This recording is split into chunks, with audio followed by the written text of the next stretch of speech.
Welcome to a December edition of Inside the Hive on the All Hornets podcast network. One podcast feed with multiple shows, making sure we cover the Charlotte Hornets from every angle. If you like what you hear, please subscribe on Apple Podcasts and Spotify. Leave us a 5-star review anywhere you can. And also, the All Hornets podcast network is affiliated with the Fans First Sports podcast group. On today's show, we're going to be sharing some of our kind of initial thoughts after the in-season tournament, touching on some LaMelo Ball talk after he spoke to the media for the first time, really, after his ankle injury the other day. And then finally, touching on some very, very early potential trade targets down the line that we're going to talk about here. So, Chase, how you doing? I'm doing very well after a pretty light week of, regular season NBA basketball. The in-season tournament kind of took over, I think, 3 of the last 5 or 6 nights of NBA action. So we only got 2 Hornets games in between our last pod and this one. So I'm looking forward to getting back on schedule here with more frequent Hornets basketball. Absolutely. And we're recording this Monday before the Miami Heat game, which should be an interesting game. I did a score prediction today and I predicted the Heat to win. But now I've seen that Kyle Lowry, I think, has been downgraded to doubtful as well. And I think the Hornets might steal one tonight. I have a thing. But that will look either very clever or very stupid by the time you listen to this.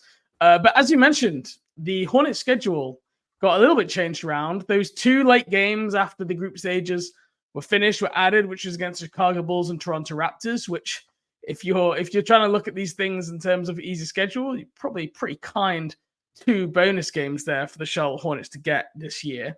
1 loss against the Bulls, 1 win against the Raptors. I think if you'd almost flipped it the other way, people would have been like, oh, that's fine. But as always, the Hornets find the way to kind of like just reverse themselves. I guess before we get into those games, you will watch them in-season tournament. Were you a skeptic back in the summer when we first talked about this? I have a feeling like you might have been like, okay, like a bit vanilla about it.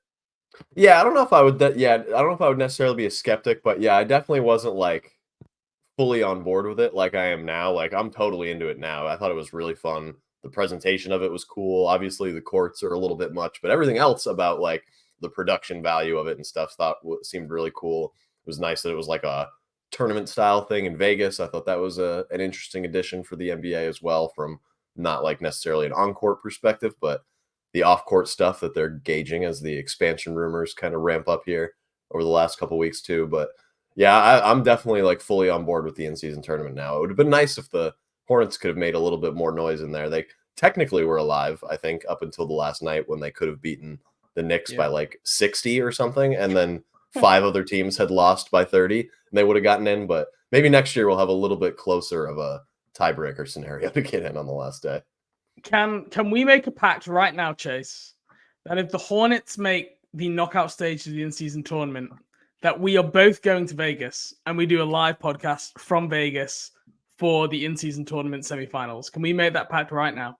Yep, I am virtually shaking your hand right now. We have a deal. That would be an all-time event right there. That would be incredible. Great. I will see you in 2060. We'll be perfect. There. Yeah, right there. There we go. We'll be. Hopefully by then the flight will be a little quicker for you too. They'll have invented some sort of like light speed airplane. You'll get there in like a half hour. So yeah, maybe we're waiting for a little bit of an easier schedule. That's what it is. Yeah, like I say, I found it a lot of fun. It had me tuning into like games that I wouldn't necessarily normally like find the time to, but I really wanted to, and I watched a ton of it. And that Bucks Pacers game was exceptional. I think that was probably like the highlight game really of those Las Vegas things. But I'm glad it's gone down so well, because I was a big proponent of it when it got announced, even when it was rumored.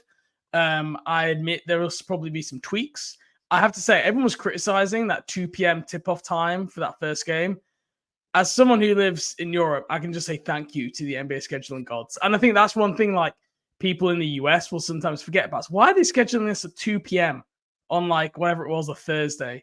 And I will say part of the reasoning for that, part of it, not everything, but part of it will be we have the opportunity to engage international audience for the first time.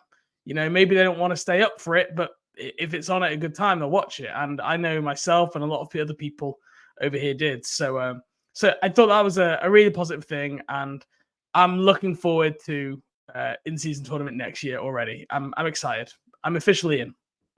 Yeah, that's actually a very good point too that I didn't consider. I mean, you could just be trying to reel in the European soccer audience with how often they've drawn those comparisons. So like trying to emulate a Yeah. European style in season cup with now the NBA Cup. So I mean, the 2 p.m. start, you're going to get a lot of people that already kind of know the formatting of the event that you've got on TV right there. So good marketing. No, absolutely. Big fans of the in-season tournament.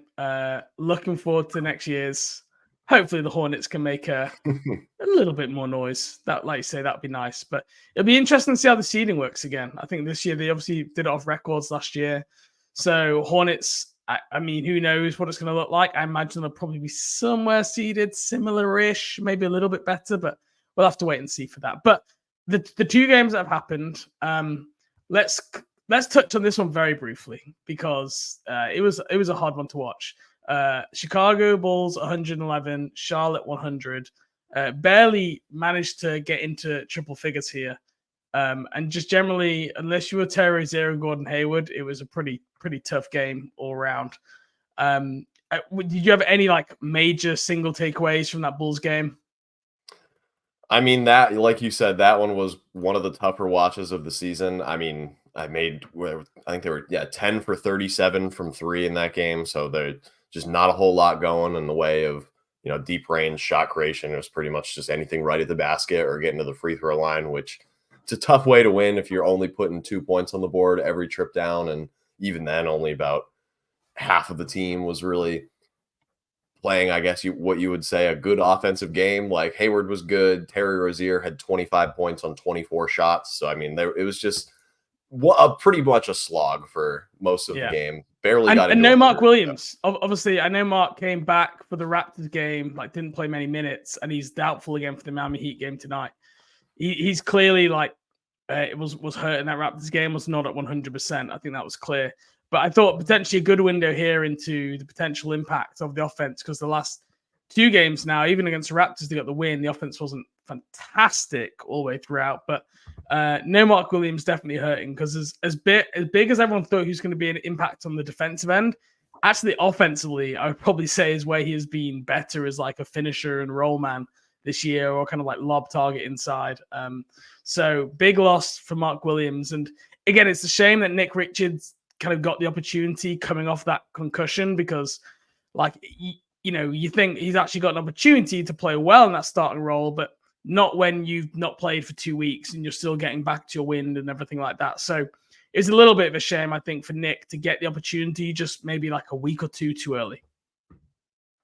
Yeah, and the thing is, too, is for Nick is, like you said, what Mark has given the team on offense this year is probably more valuable than defense.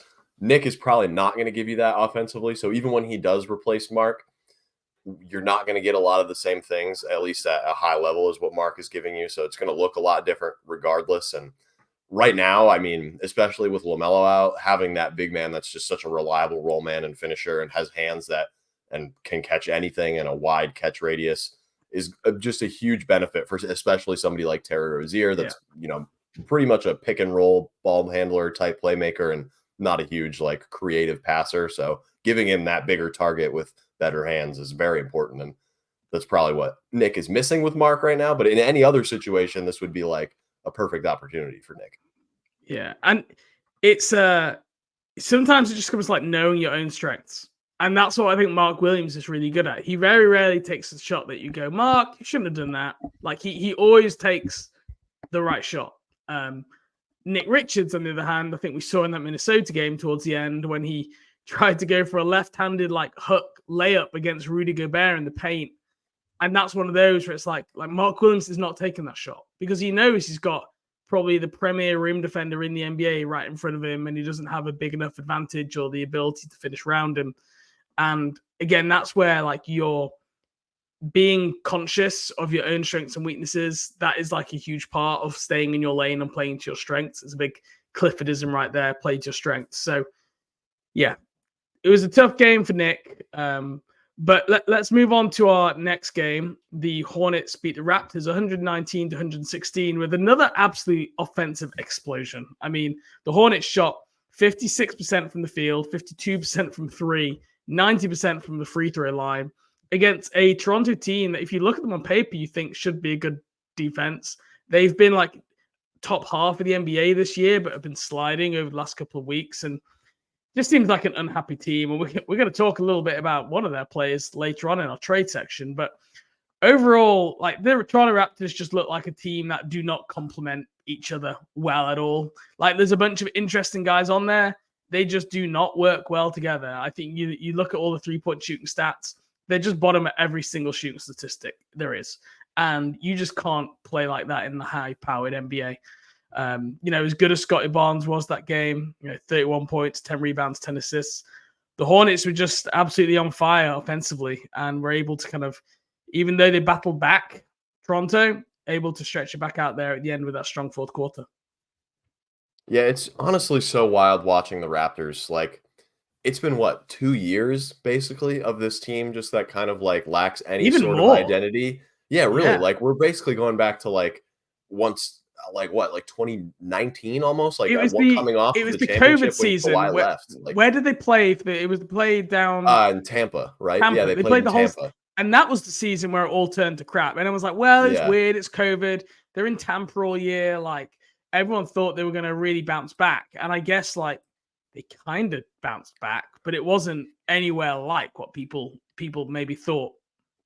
Right, and they lack like any sort of like identity outside of everyone being like 6'8" and lengthy, which is like that is just something that you need on your team now. Like, that's not a selling point, and you can't just build around your team like that. It's just something every team has or needs that is going to be successful, and their selling point is just like 4 years expired for what you need to be like a successful NBA team. So it's kind of crazy to watch them repeatedly and not having made any moves yet. But maybe that'll be coming up here soon, and we might be talking about that at the end of the podcast too. So stay tuned for that. But yeah, I mean, at least this was a win, and another good game from Gordon Hayward in this one too. He's 20 for 33 from the field in the last 2 games. So he needed to bounce back because it got really bleak there. He just seems to be such a hot and cold player, man. And I think that's what you see when players age. It's what you start to see is the inconsistency creep in. They have more nights where they just don't have it, and they can't do it every single night. They can do it every other night, and then it just slowly decreases. And maybe that's just what we're seeing with Gordon Hayward here with these hot and cold streaks. I thought that was one of Brandon Miller's probably best games of the season. Hit big shots, shot the ball really well from deep. Terry Rozier with another 13 assist game, following up in, I think, he had 13 assists in that Nets game as well. He's playing really well at point guard at the moment. Hats off to Terry, because a lot of people have given him a lot of crap over the years. And I think we talked about earlier this season that the point Terry minutes, the eye test wasn't great, but you actually look at the numbers and they're doing okay. And he's done a good job so far. So I think we need to give Terry Rozier some credit for his level of play coming back off that groin injury. And really, like, the offense hasn't been, too much of a problem apart from that Chicago game. Yeah, and even equally impressive to me, maintaining the scoring efficiency for the most part in a lot of these games too, as that kind of lead option playmaker, having the ball in his hands a lot. Like, we've seen time and time again, like, the best role for Terry on this team is playing off ball with LaMelo, kind of creating space for him and hitting him for those catch and shoot threes. He's not able to do that right now, and he's pretty much just as effective of a scorer as he has been for most of this season. So definitely been, I mean, some of the best stretch of play that we've seen from Terry as a Hornet, maybe even over the last couple of weeks. I agree. And people are going to be talking about great trading while you can. I've been thinking about this for a little while, and I think I've said it on the podcast before, but I'm coming around to the thought even more now that, like, I just think Terry Rozier is a really important part of this team. Yeah, I agree. They would really suffer if they traded him. It's like now, say they traded him, they would really, really suffer. Now, as a starter, that's where I'm like, just Terry Rozier as your sixth man is just the perfect for both worlds, in terms of he gives that second unit extra juice. He's there for LaMelo Ball, like we talked about, is pretty injury prone. If LaMelo Ball goes down, Terry can step in and start. He's an emotional leader of the team. He can score, he can distribute. It just makes so much sense as that sixth man. I think he'd be one of the best sixth men in the NBA. I really do. And he could even close some games if he's having a hot night or if the matchups are all right. I wouldn't be opposed to that. but I think it's the defensively and the team just lacking that size. Like all the benefits you get from having a 6'7", 6'8" point guard LaMelo, you lose when you've got basically a 6'1" shooting guard. So I still see Terry Rozier as a big part of this team. I wouldn't rule out moving him completely, but for me, you'd have to really ball me over because I don't think you're getting massive value on Terry Rozier trade market. I don't think he's a hot name in league circles. And I think he probably means more to the Hornets than probably most teams out there. Okay, let's move on to our next section here. LaMelo Ball spoke to the media for the first time. And I have to say, Chase, this was a LaMelo Ball interview that lasted over 3 minutes. LaMelo Ball was basically writing an autobiography in this interview. It was just a great thing to see. And you know what? Giving actually like insightful, thoughtful answers. So that's just something that, like, how often have we talked about a LaMelo Ball interview on this show over the years? I mean, in a positive way and about its length, I think this is probably the first time. Yeah. So he talked. There's kind of we were going to play an audio clip at the end, but just to surmise some of the different areas, I think he talked about that he's doing everything he can to get back. It feels way better than it was, which is definitely progress. He's out of a walking boot. He's back wearing shoes. I think he was shooting around the other day. One quote that stood out to me, and he said this, and you could tell from the way he said it. He said, "I knew it was the same ankle, the one that he had surgery on. So that messed with my head a little bit. I felt like I couldn't put any pressure on it at the time, so I didn't even really want to." And I've been there. When I broke my ankle and I came back and I sprained my ankle within, I think, 6 months, I was so scared to put weight on it because I was worried that I was going to do it and then know instantly that I've now broken it again. And I remember when we looked back at LaMelo Ball when he got injured, he put no weight on it at all and he got carried off. And I think that's why a lot of people, including us, thought this is going to be a 2+ month injury. He couldn't even put weight on it. But now what we can see is, I think it was in his head. He didn't want to try and put weight on it because he was like scared of what that could mean if he couldn't put any weight on it. But so definitely good to know. But also this tells me that this is beginning to get in his head a little bit, right? It's there. Every time that he's going to go down, every time that he's going to tweak it, it's going to be something. And this is going to be probably like a mental challenge that LaMelo is going to have to try and overcome here. Because, like I said, it messed with my head a little bit. That goes to show that you're having like really lack of confidence, negative spiraling thoughts, which are not healthy for anybody, for any professional athlete, especially to have. Yeah, and I mean, ultimately, it's obviously a good thing that it was in his head and wasn't like an actual, severe injury that kept him out for a long time. But at the same time, like, what is going to make it so that like wouldn't be his reaction? I guess like I guess it would just be not getting hurt within that ankle, like lower leg area for a while. But to this point, he has really struggled with that, and he hasn't really gone more than like a couple months without spraining an ankle or breaking it or having to rehab some sort of injury to it. So I mean, hopefully he can just get like 6 months or a year, even like without spraining his ankle badly or doing anything that re-aggravates this sort of injury, so he can get behind him and just kind of put that mindset in the rear view. But I mean, for now it makes sense, but also like I don't really know what he would do to get rid of that mindset, and it's definitely going to affect like the way that he plays. I would have to think. I think we saw some of that last year when he came back. I definitely noticed he drove to the rim less. And we noticed this year, actually, he was driving to the rim more than his first 2 years getting to the rim. His rim attempts were way up before his injury. That's something to keep out for. And I think that will be a good gauge of how healthy he is when he does return. I'm still skeptical here that he's going to be back anytime soon. He talked about how he still has a bit of a limp. So if you're still like limping around, for me, that means you are still like multiple weeks away from getting back on the NBA court. I mean, I'd be surprised to see him back before 2024. I don't know. Are you more optimistic than that? Yeah, I was thinking maybe like post-Christmas, like between Christmas and New Year's would maybe be a target date. But at that point, like you're right. Like why not just kind of wait, turn the calendar and let him round out the year in 2024 and be like fully healthy, ready to go, have a week of conditioning under you by the time you get back to. Yeah. Also, LaMelo Ball talked about, he was praising Rozier, talking about, his strong play, just like we were doing 5 minutes ago. He also talked about Brandon Miller a little bit. He said, B-Mill has a lot of talent. He knows what to do out there. His game is mature. When he was playing in T-Ro's spot, I felt super great playing with him. He's a great player and vice versa. He's got my spot now, so him and T-Ro are playing well. Kind of interesting here that, again, he talks about that he's got my spot, so LaMelo Ball definitely envisions him playing with Rozier, his backcourt mate. That's his view on it right now, which, look, that's all LaMelo has pretty much ever known since being in Charlotte. So I understand why he has that point of view.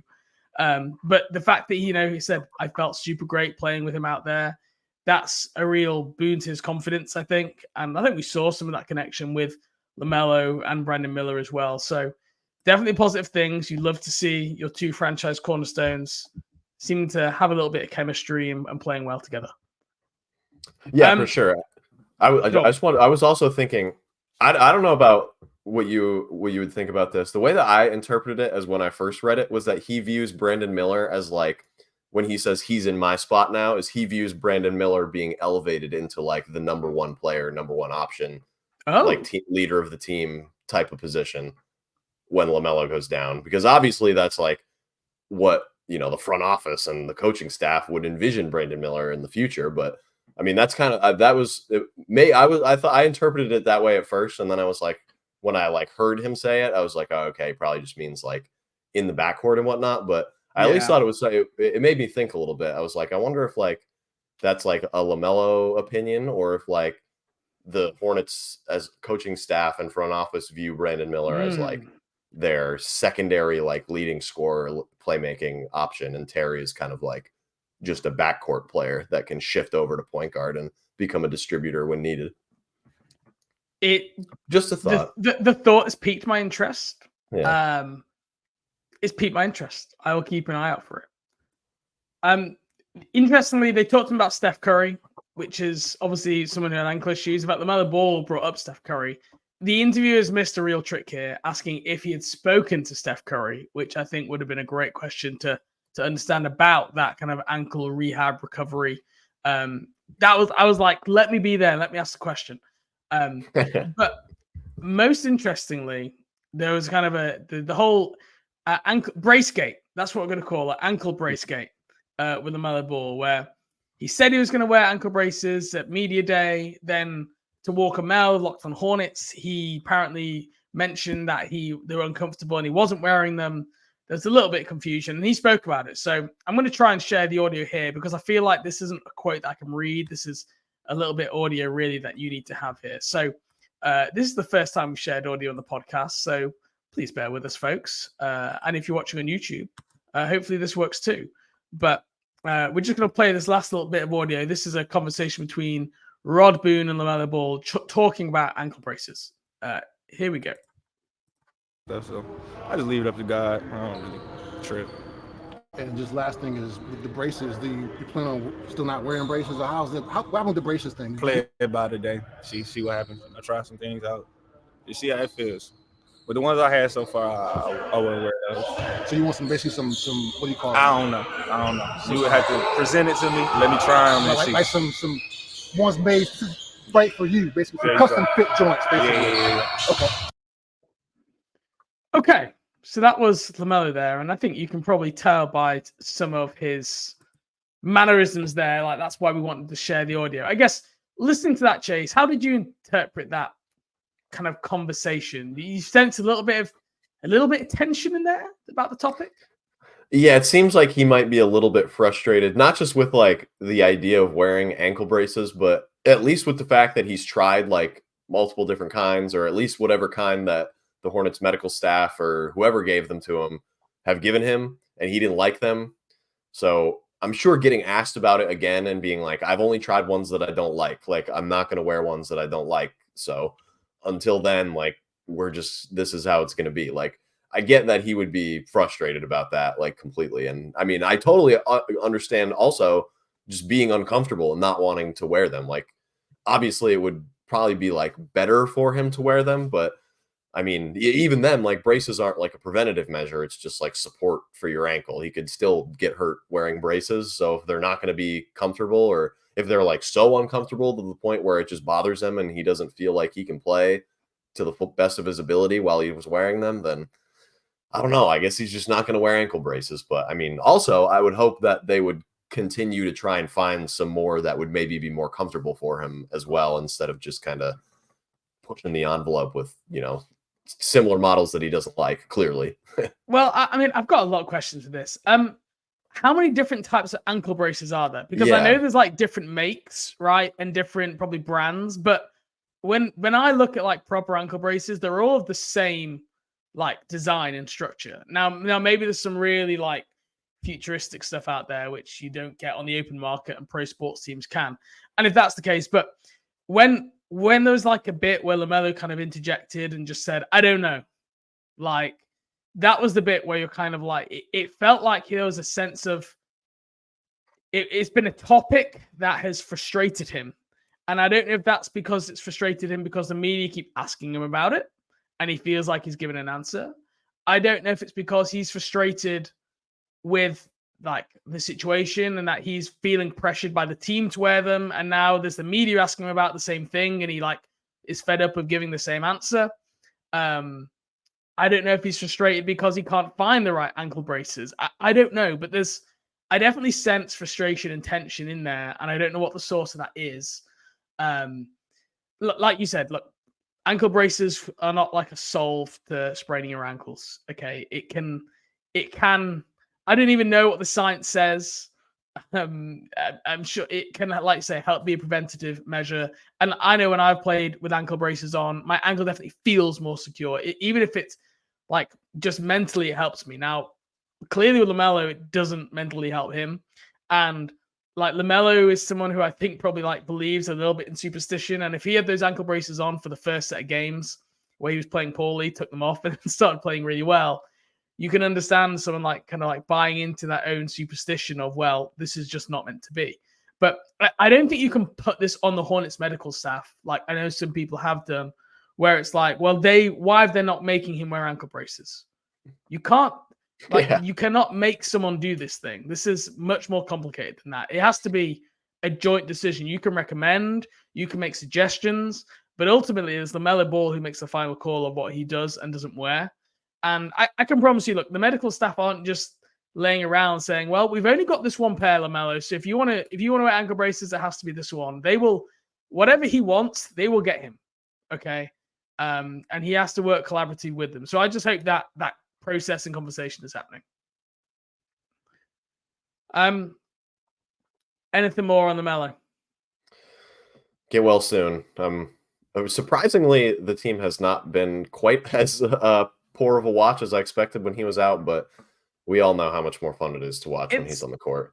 The Hornets are just like this is the most Hornetsy year yet, where it's like really is. Win enough to like not be relevant in the play-in, but don't not win any so that you're completely ruled out, laughing stock of the NBA. You're just caught in this like no man's zone between the Wizards and the Pistons and the Bulls and the Raptors and everyone else. I mean, these things could change, but right now it just feels like you win 1 in 3 games, something of that nature. And like but what does it all really mean? And is there any real recipe for success here?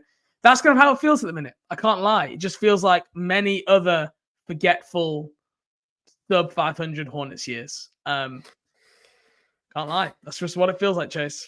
I can't blame you. I mean, it really does just kind of feel like a holding pattern almost right now, especially with LaMelo out. But even until like the end of the year, when we expect that there are almost certainly going to be changes, it's just like we're just kind of waiting to break out of that like no man's land, like you said, in like 11 to 13th in the East.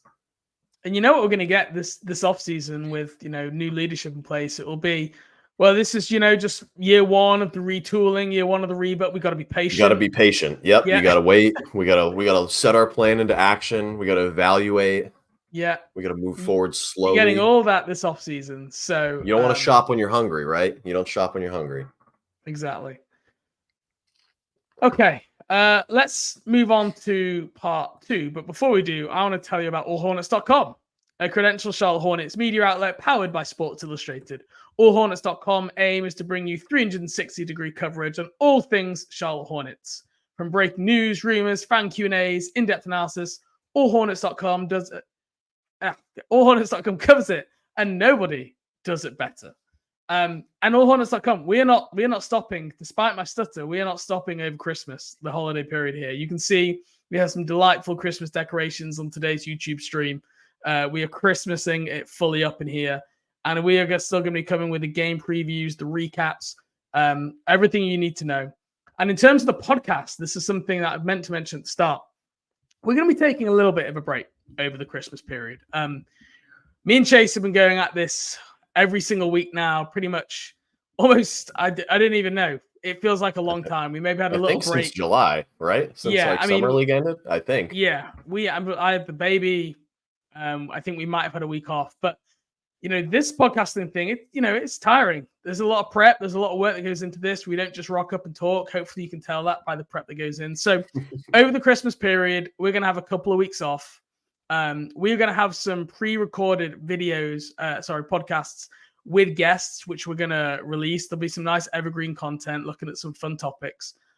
So I can't reveal who those guests will be just yet, but there'll be a couple of guests that you've seen before, maybe one you've not.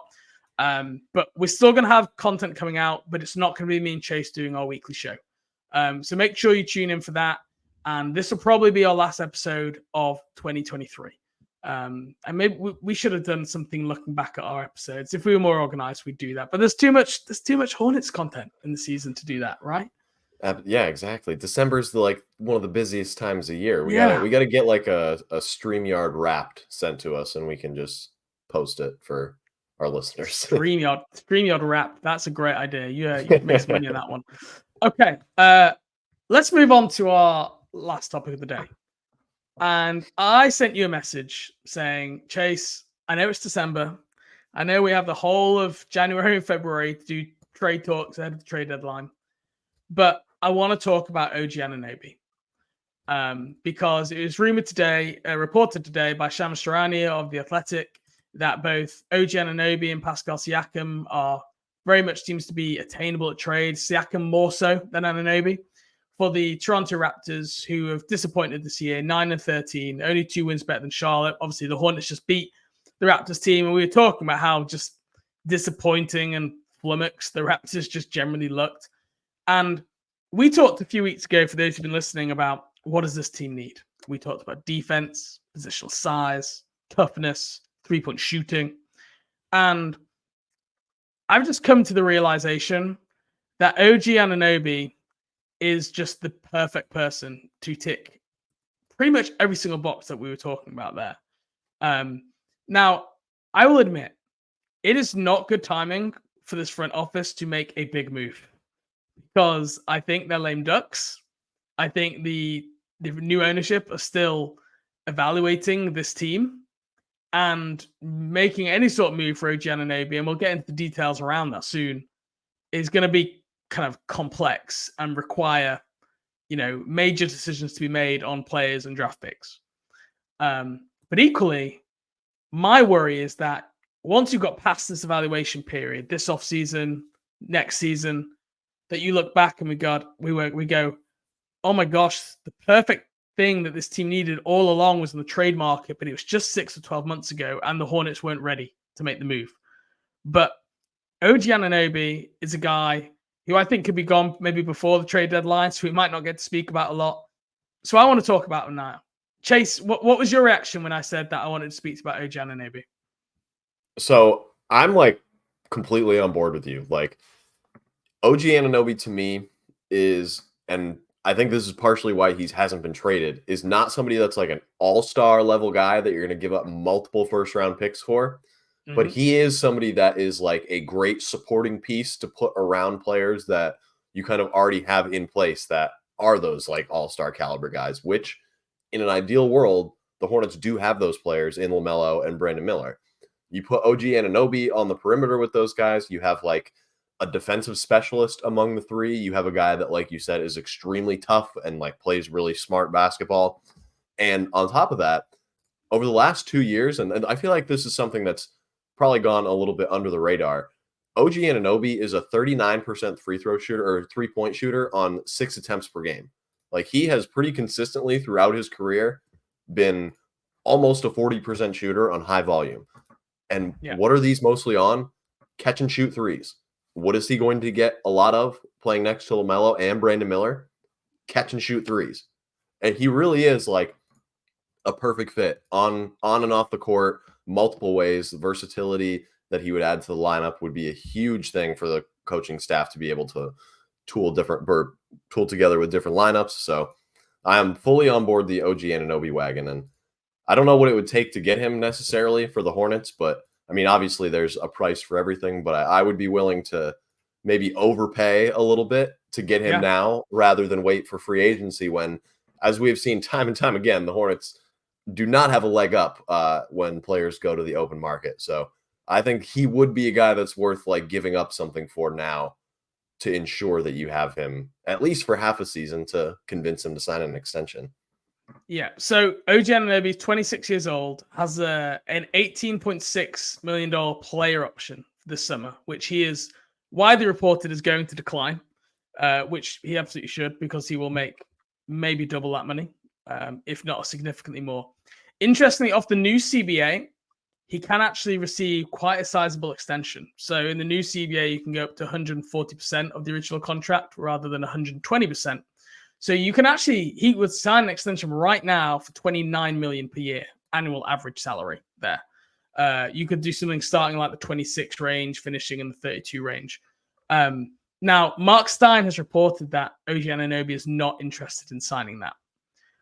What hasn't been reported is that because it's in Toronto, where there's also been rumorings and murmurings about him wanting to have a bigger role. He wants to have the ball in his hands more, be more of a decision maker and have a bigger offensive role, which this is where I think the Charlotte Hornets can kind of come in some regard, because a lot of these playoff level teams looking to add OG Anunoby, he is not having a bigger role than he has in Toronto. You're going there to stand in the corner, shoot threes and defend, because he's not a great, he doesn't have a great assist percentage. He's not a creator. He's not a great 2-point real scorer guy creating shots. That's going to be his role. In Charlotte, just because there isn't quite as much talent as in some of these title contenders, they probably have got some more rope to give him that. So I think, look, an extension, if it was to the right spot, he might potentially look to do it. I'm not, tricking myself into thinking if he was traded to Charlotte, he'd sign that extension, because just being realistically, the league just doesn't work that way for a team like the Charlotte Hornets, where they are in that situation. OG wouldn't probably want to sign up for 4 years when you look at the history of the Charlotte Hornets, but there are options out there depending on what he wants to get out of it. If he's not just about team success, if he wants to have some personal opportunity, it's interesting, right? And you talked him being a high 30s 3-point shooter. He's one of the most disruptive defenders in the league, has unbelievable hands, steals, blocks, spends a lot of time guarding ball handlers, a lot of time. I think 48% of his time, he is essentially guarding the other team's ball handler, whoever that is. So talk about point of attack defense, the perfect guy. And he does it with a below average foul rate for someone of his position, which, considering how aggressive he is and how handsy he is just pretty outstanding. It's like what Dennis Smith Jr. was very similar, had that low foul rate while giving you that defense. His on-offer numbers in Toronto over this career is just absolutely outstanding. They're always better with him on both ends when he is on the court versus off. So it's just very interesting guy. And like you say, I would normally, Zach LaVine, I'm so out. I'm not interested in Zach LaVine whatsoever. But OG Anunoby, there aren't many people like we talked about who fit that exact need. And he ticks every single box. And his weaknesses are mitigated by this team's and roster strengths, in my opinion. So, like you talked about, if it's via trade, and we'll get on to the two options, because if he doesn't sign an extension, he will be a free agent this offseason. And he'll be able to sign anywhere. And Charlotte are one of the teams that could get the cap space. And if he's wanting north of that 20, 30 million per year, There aren't that many teams that can give it to him. No, and one of the things that I was looking at too is if you're gonna say the Hornets actually did make this move in season for him this year, there's really not that many types of trade frameworks here in terms of salary anyway. It's basically you give Gordon Hayward and you get OG and then a little bit more salary back, like Chris Buescher or something like that. Or you trade Terry Rozier for OG and then either just give up draft assets otherwise, or you just match salary with the remaining players in that trade there. So it depends on like what type of player that you want to give up, but I mean, there's very clear routes to being able to make this trade happen this season. If that they went down that route, I can't imagine that they would, but say that there's some sort of like signal from the higher ups that this is a player we'd be interested in long term, regardless of, you know, what happens down the road or down the summer for the front office staff, long term extensions and whatnot. I mean, it's there, but it would just be quite a move to make, I think, in the time being between now and the end of the season. But it is definitely there for the making if they want to pull the trigger on it. And this is why, again, like you can't just let opportunities like this slip through your fingers, because it's not every day that someone of this level like comes like clearly available on the trade market or becomes free agent. Like free agency is almost died to the point. Like we've seen the free agency options last few summers. Everyone's signing extensions now, and like it's sign extension and trade later. If he was available this summer, I would definitely entertain ways to try and create flexibility and to give him a large contract. Because you've got guys like you've got LaMelo Ball. I know he's on a max now, but it's a rookie-based max. So it's still quite small compared to like some of the super maxes that are floating around. You've got Brandon Miller and Mark Williams on rookie scale contracts. You can probably afford to give someone like OG Anunoby a big 4-year deal because it's not like you're locked into all your core guys playing big money. So even if it was an overpay, I mean, it would be an overpay. It would have to be because you're paying for him to come to a team with limited success. You're paying on free agent market, like we saw at Gordon Hayward. If Gordon Hayward got $35 million coming off his year that he had in Boston, I think OG Anunoby will get at least that. And I know Raptors fans from, speaking to some media they're getting a little bit, he's not filling up the box score to pay him $35+ million this summer. And where is this team going if they do that? So there's definitely some questions. You talked a little bit about, some of the trades, like you said, you could do the Rozier for Anunoby move, just work straight up. I don't love it because, again, like I talked about earlier, I want to keep Terry Rozier. And I know you have to give up something. And if it was have to, do you do it? Yes. But I don't think he has anything like the value that Toronto are looking for coming back. And this comes down to, what is Masai looking for, the GM of the Raptors? Is he looking for young players and draft picks to rebuild? Or is he looking to retool, bring in some more shooting, use someone like OG? I mean, you could do like Rozier and PJ Washington for basically Anunoby and throw-ins of Otto Porter and Thad Young, and there'd have to be draft picks attached to that as well. One of the suggestions I saw on a trade was like Jaden Ivey, a first and a second, basically for OG Anunoby. So that's the sort of kind of level of value that I think Toronto are looking for, like good young prospect and a draft pick.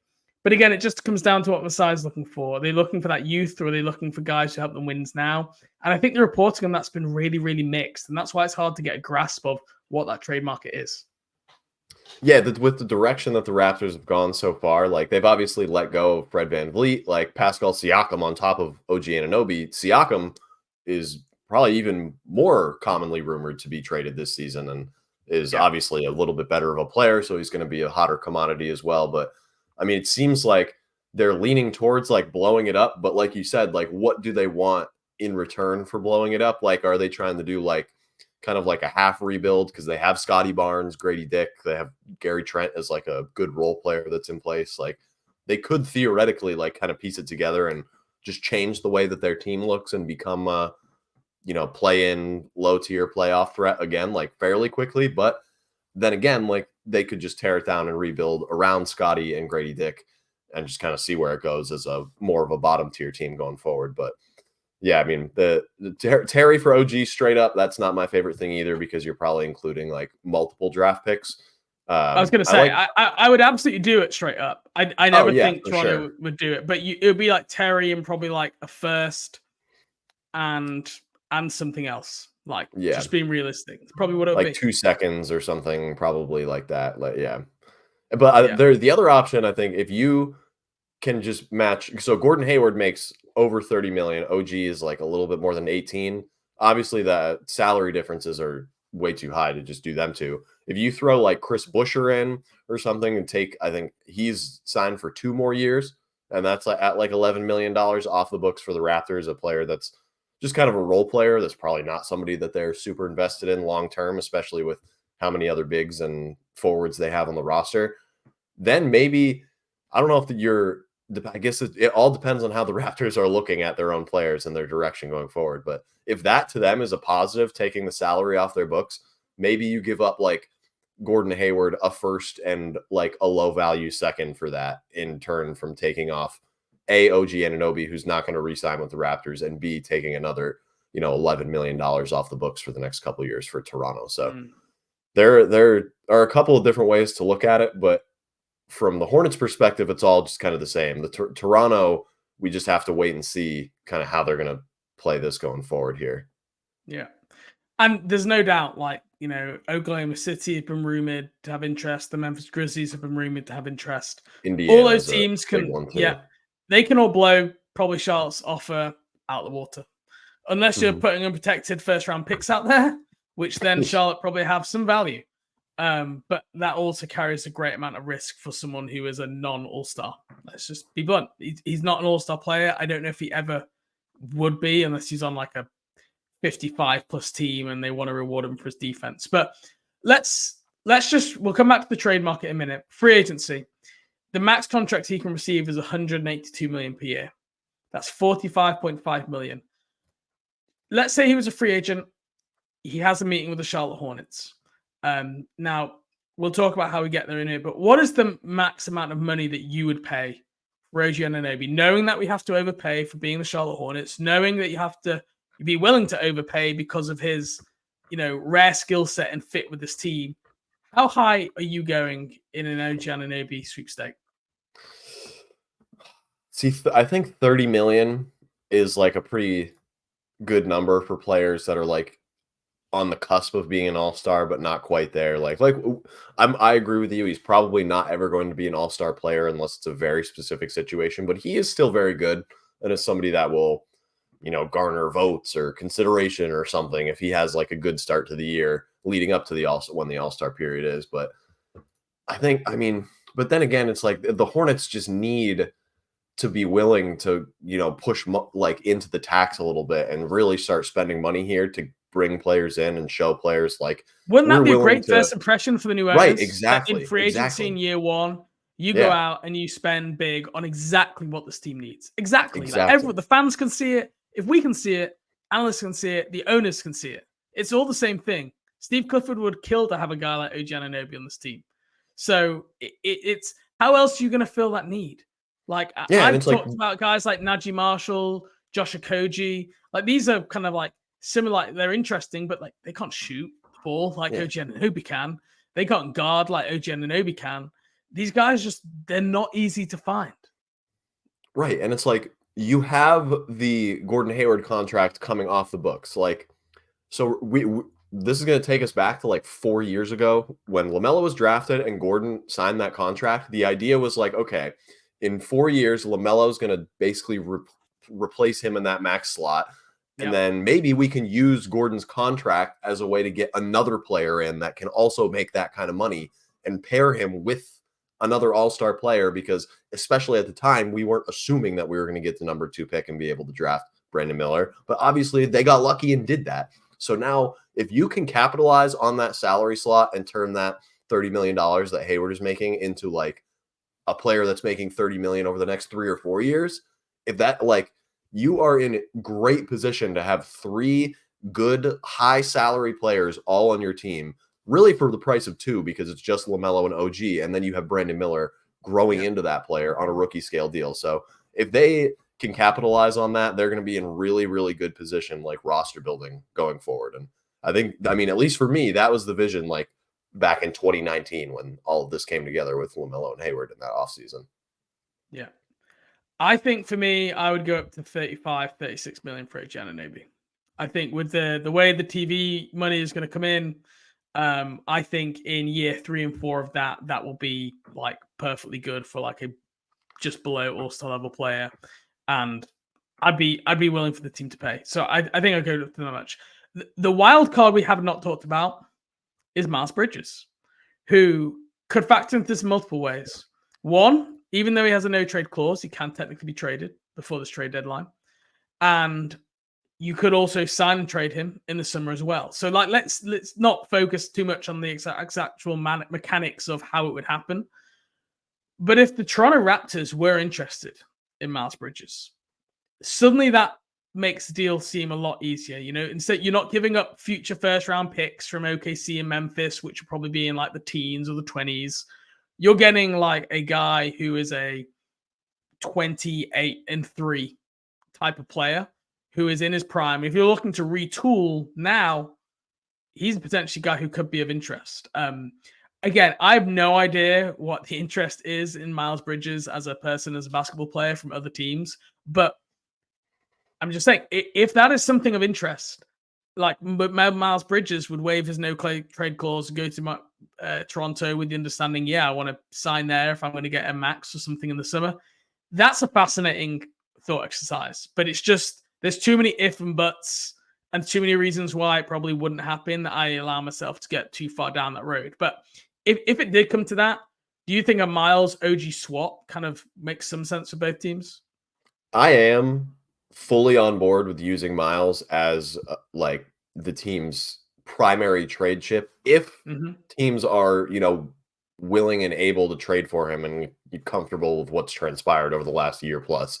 Yeah. Like, to me, he is by far and away the best player that you're going to be able to trade and get something back for. Like you said, adding Miles to that OG trade probably eliminates the need to trade more than like a heavily protected first round pick. Like if you're giving them whatever salary matches and then Miles Bridges for OG, like they're pretty similar levels of player. Like you're not even really downgrading all that much if you're Toronto. They're just different types, right? Miles is a creator, slasher, like he can shoot a bit, probably more offensively versatile. OG is more skewed towards the defensive side of the ball.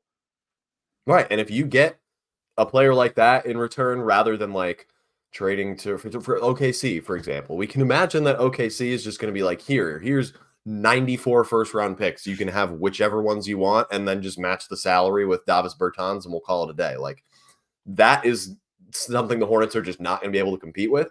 But the Hornets can offer Miles Bridges, who is a young player coming off of a terrible off-court situation, which is the big mystery in all of this.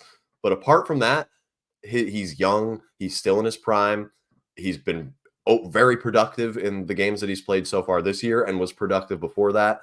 Like, gives the Raptors a much different look offensively than what they've had over the last couple of years on the wing. Like, if that's something that they're interested in, that I would be so in favor of that. And I'm just in favor of using him in general as like a trade chip at the deadline if they can get him to accept a trade to, really any team that they would have a deal with, which is another big hang up on top of how teams will view him. But I mean, he's the guy that you're going to get something good in return for, to me, if you trade him. Yeah.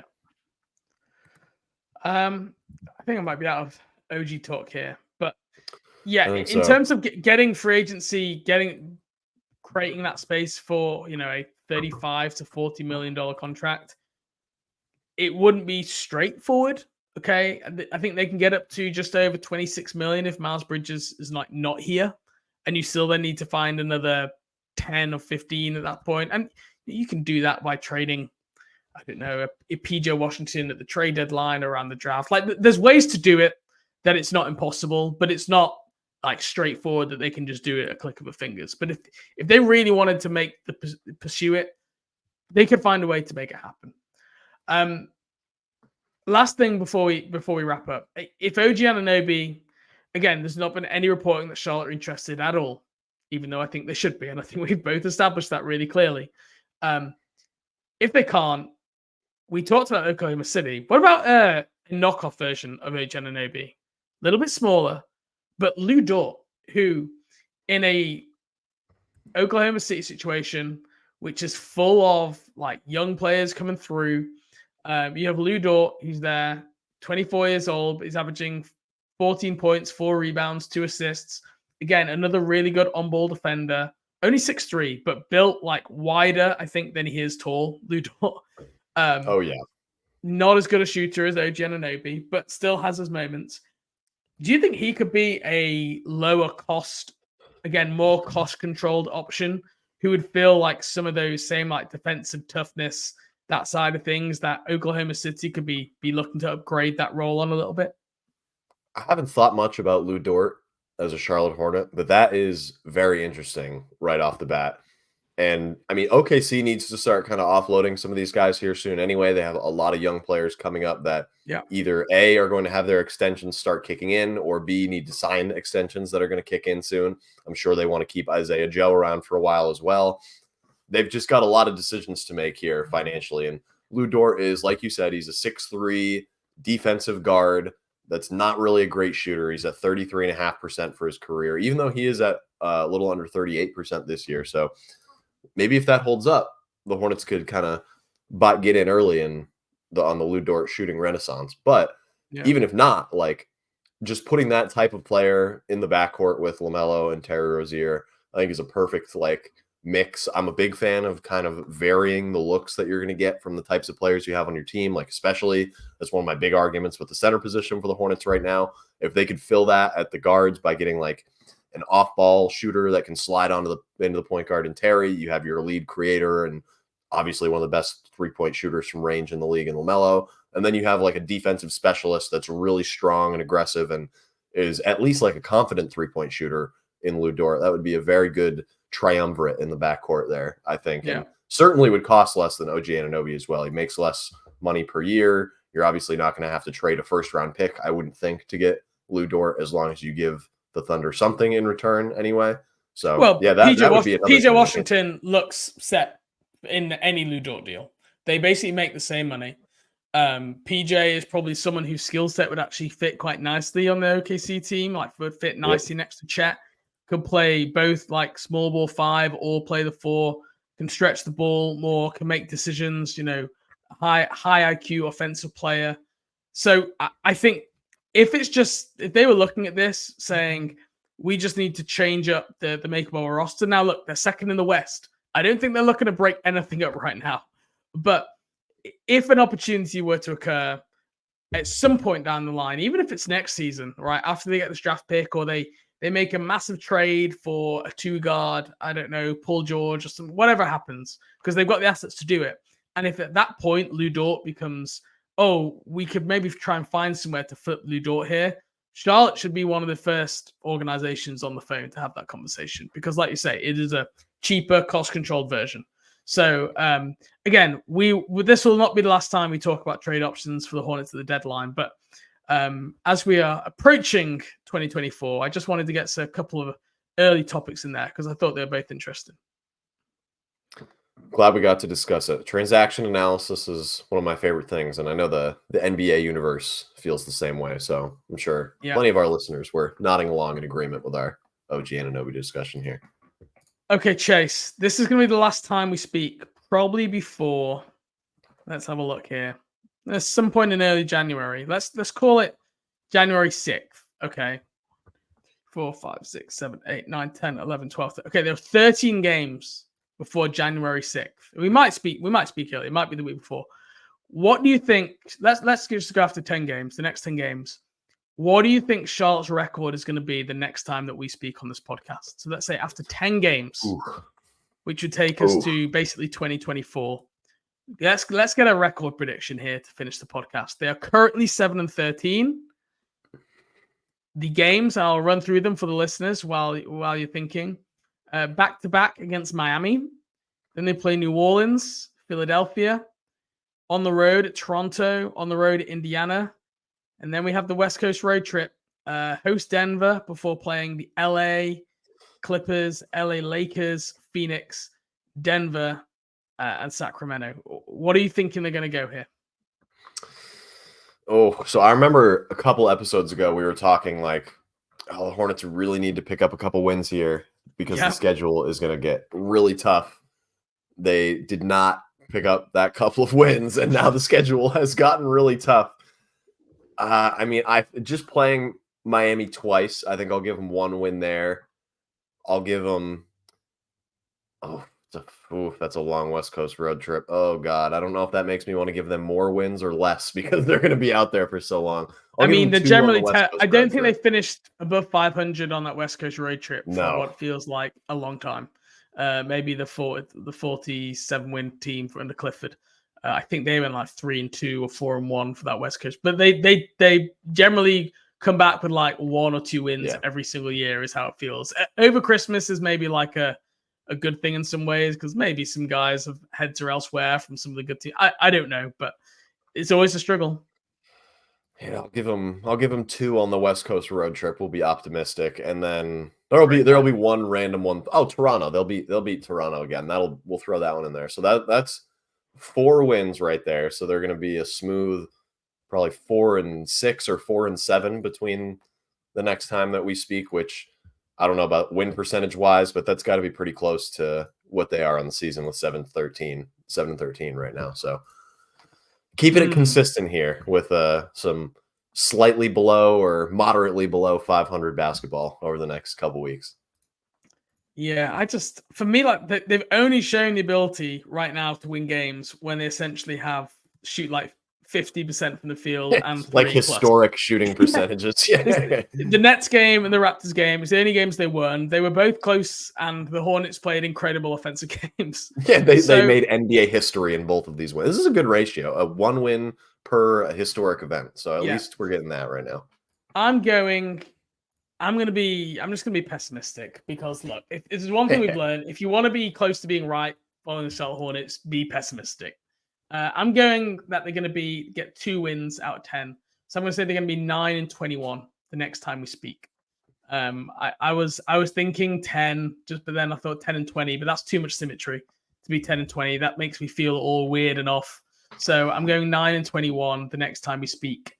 It's going to be a rough holiday period. Make sure you stock up on the booze, the food, enjoy that. Don't invest too much. Yeah, don't invest too much into the emotions of the Charlotte Hornets. Like we said before, it's gonna get worse, I think, here before it gets better. But yeah, Chase, this will be the last time we speak before maybe live before the vacation period. So I hope you and your family have a lovely Christmas time. You're able to take some time off work, and I will speak to you in January 2024. You too, James. I hope you and your family and your wife and son have a great first Christmas together too. I'm sure that's going to be very exciting for you and all your family. And I hope all the listeners out there as well have a great holiday season. Anybody that's listening along, thank you for spending your entire 2023 listening to us talk Hornets basketball. We've got plenty more of it coming for you in 2024. So don't you worry. Absolutely. All right. Thank you, everyone. Catch you in next year. See you guys.